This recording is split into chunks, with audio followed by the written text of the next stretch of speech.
And this moves into our next topic, which is my personal path and my destiny. All right. I'm aware that you have a transmission coming up soon, Fate, Destiny, and Technology. Yes.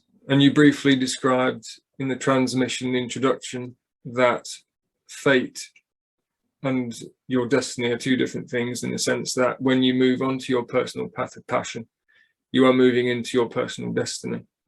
Yes. We've been exploring the idea of clairvoyance, astral projection, the idea of channeling, the idea of light, color, sound. Is there anything you would like to share with me about how these things all tie together into an expression of my personal path that I'm moving more into and more fully onto now? Well, they represent different expressions of your passion. They represent the idea of the archetype of the shaman and the sage. And as you embody those energies more, you will come to the realization that everything is energy, even your physical reality. And it won't just be theoretical. You'll feel it, you'll know it, and you'll be able to interact with it in that way, as if it were just purely energy, like the astral realm. And you can then begin to shift your physical reality in the same way you would shift phenomenon in the astral realm, just moving energy around. And that's how shamans are able to create the idea of miracles. It's how they're able to heal, because they recognize there really is no physical reality in the way that most people think. It's just highly condensed energy. It's still moving, it's still vibrating. So if you detect that and know how to work with that, you can create changes within that. And that's what everything you are trading in right now is leading you to experience. Thank you. Yes. We explored briefly last time the idea of manipulating and guiding energy in order to create preferential realities and experiences.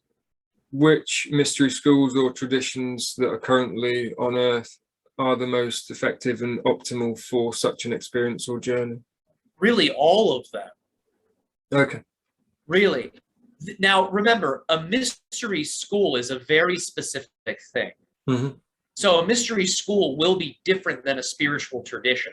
There can be overlap, but mystery schools specifically teach esoteric arts that are designed to manipulate energy to create change.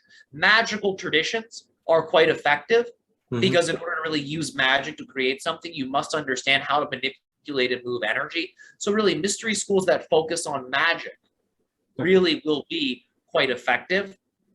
But there are so many options for you to choose from. In particular, we would encourage looking into the ideas of Western magic, ceremonial magic, or high magic. You'll find much here. In particular, the teachings of what has been called the Hermetic Order of the Golden Dawn. Yes, I've heard of that. You may find a great deal of work here that can guide you in this process, as well as modern teachers who can translate sometimes the archaic terminologies that are a part of those works. And of course, there are many Eastern traditions as well. Thank you. Yes.